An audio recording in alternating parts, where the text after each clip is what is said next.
Walton smart fridge presents TVS ইনসাইটে আপনাদের সবাইকে স্বাগত জানাচ্ছি। Walton is a global brand. World class innovation নিয়ে ওয়ালটন এখন দেশের সীমানা পেরিয়ে পৌঁছে গিয়েছে 50টিরও বেশি দেশে। ওয়ালটন, ঘরে ঘরে বিশ্বজুড়ে।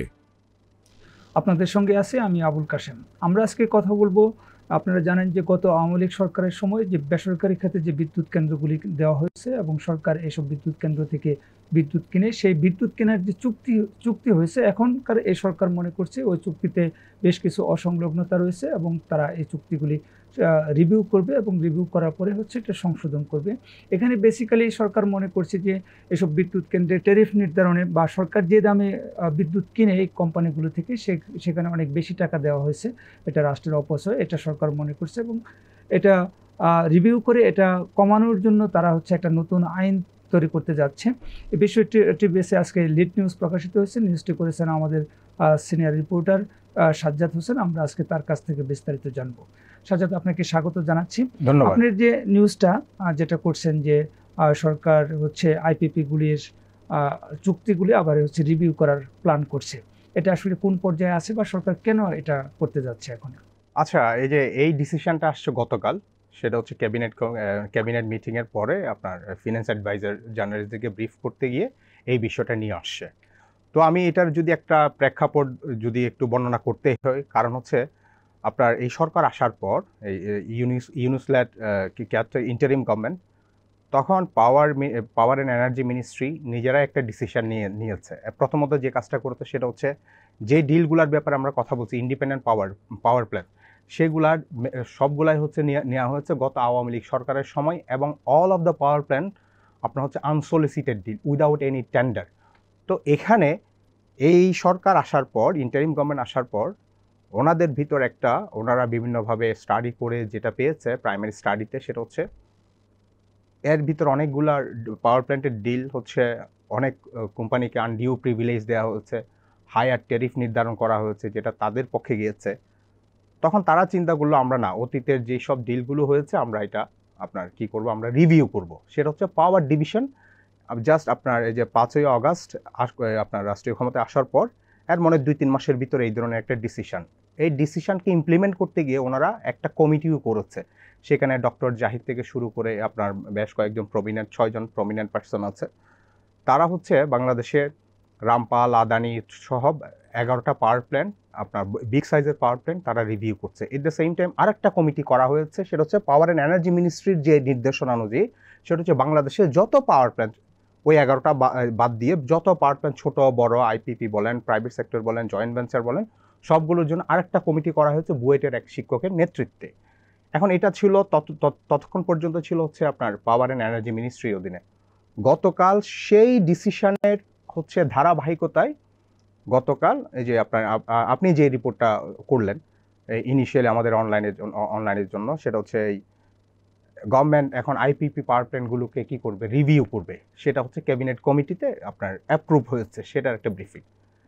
এখন যদি আমি এই বিষয়টা কেন আসলো, একটা সবগুলো তো স্যাটেল ডিল তখন সরকার করেছে।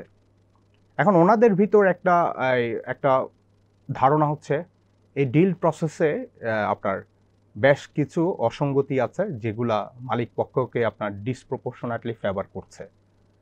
এবং আমি যখন এই স্টোরির জন্য আপনার যে বিপ্পা, বাংলাদেশ ইন্ডিপেন্ডেন্ট পাওয়ার প্রডিউসারের প্রেসিডেন্ট ডেভিড হাসানাতের সাথে গতকাল আমি কথা বলেছি, তো উনি আমাকে যেটা উনি বললো যে হ্যাঁ, আমরা এই গভর্নমেন্টের এই ডিসিশনটাকে, আইপিপি পাওয়ার প্ল্যান্টগুলোকে রিভিউ করার যে ডিসিশন, সেটাকে আমরা কি করি, আমরা ওয়েলকাম করি, but there is a caveat. একটা সতর্কবাণী বলে যে তারা যাতে এই রিভিউটা প্রসেসটা ইউনিল্যাটারালি না করা হয়, একপাক্ষিকভাবে কোনো সিদ্ধান্ত যাতে তাদের উপর চাপিয়ে দেওয়া না হয়। হ্যাঁ, রাইটলি আপনার যে ফিনান্স অ্যাডভাইজার আপনার উনি বলেছে, আমরা ইউনিল্যাটারাল কোনো ডিসিশন নিব না, আমরা এই ডিল প্রসেসে যেসব পার্টিগুলো আছে, পাওয়ার প্ল্যান্ট ওনার যারা আছে, যারা অপারেট করতেছে, তাদেরকে কগনিজেন্সে নিয়ে আমরা এটা করতে যাব।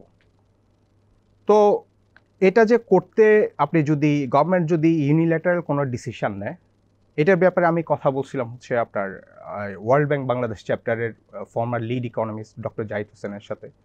উনি আমাকে বললো, হ্যাঁ, এটা কোনো বাধা নাই, যে একটা সরকার চেঞ্জ হলে এর আগের সরকারের যে পলিসিগুলোকে রিভিউ করতেই পারে, এটা সব দেশে হয়, আমাদের দেশেও কিছু ইনস্ট্যান্স আছে। বলে যে হ্যাঁ, এই প্রসেসটা যাতে ট্রান্সপারেন্ট হয়, কোনো কাউকে ভিক্টিমাইজ করানো হয় না হয়। বলে যে ট্রান্সপারেন্টের জন্য হচ্ছে তারা কি করতে পারে, আপনার সব স্টেক হোল্ডারকে নিয়ে ডাকতে পারে।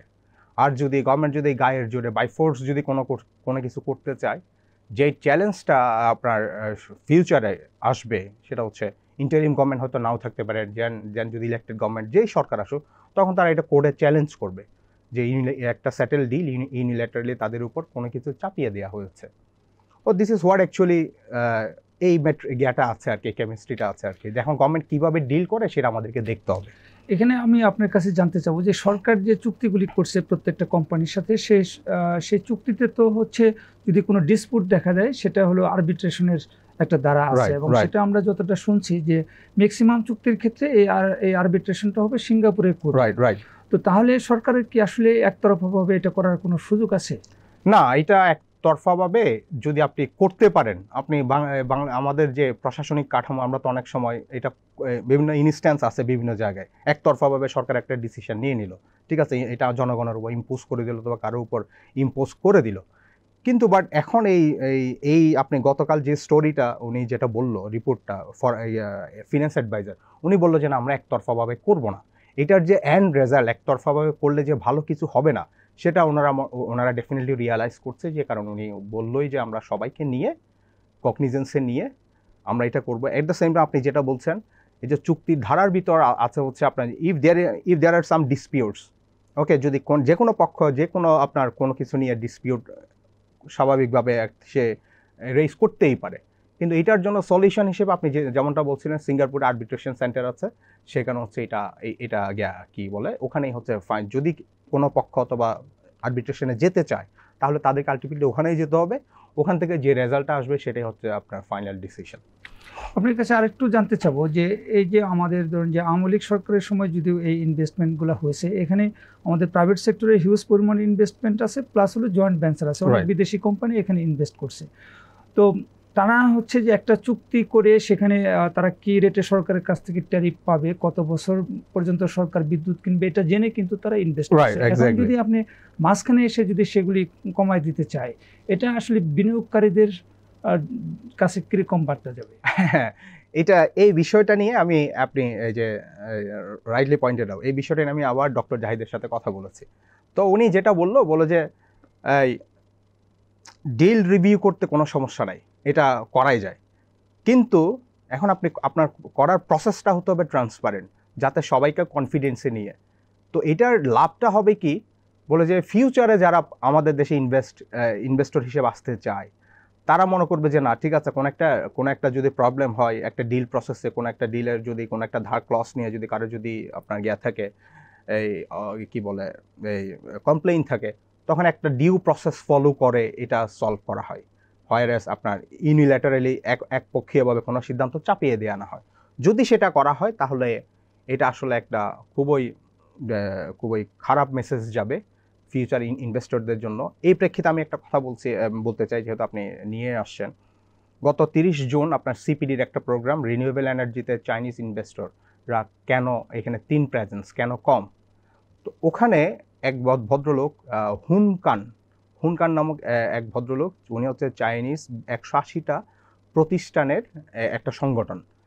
তো ওখানে উনি যে বক্তব্যটা দিল, বলে যে এই একটা পাওয়ার প্ল্যান্ট রেডি, আমরা বিনিয়োগ সব করে ফেলছি, হঠাৎ করে আমাদের কাছে চিঠি আসছে ট্যারিফ রিনেগোসিয়েশনের জন্য, বলে যে এটা আমাদের জন্য disaster.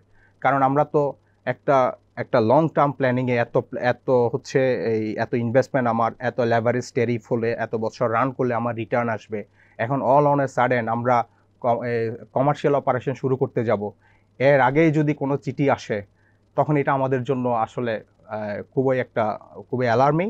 At the same time এটা যারা ফরেন ইনভেস্টর, তাদেরকেও একটা খুব রং মেসেজ দিচ্ছে, বাংলাদেশে investment is not secure, government don't actually respect the deal they in course of time what should I say agreed with, এটা আছে।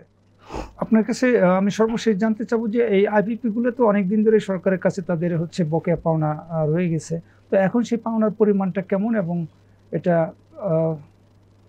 তারা কত দিনের মধ্যে পাইতে পারে, বা সরকার আপনার Right. বিদ্যুৎ বিভাগ থেকে কোনো মেসেজ আছে কিনা? হ্যাঁ, আমি আজকে যে ইয়ার সাথে কথা বলেছি, যে বিপার চেয়ারম্যান ডেভিড হাসানাত, এই ব্যাপারে। কারণ হচ্ছে ওনারাই তো আসলে এই বিলগুলা ওনারাই তো সরকারকে দেয়, ওনাদের সংগঠন যারা আছে। তো অ্যাট দ্য সেম টাইম বিপিডির সাথেও কথা বলেছি যে দেন বকেয়া দিয়ে।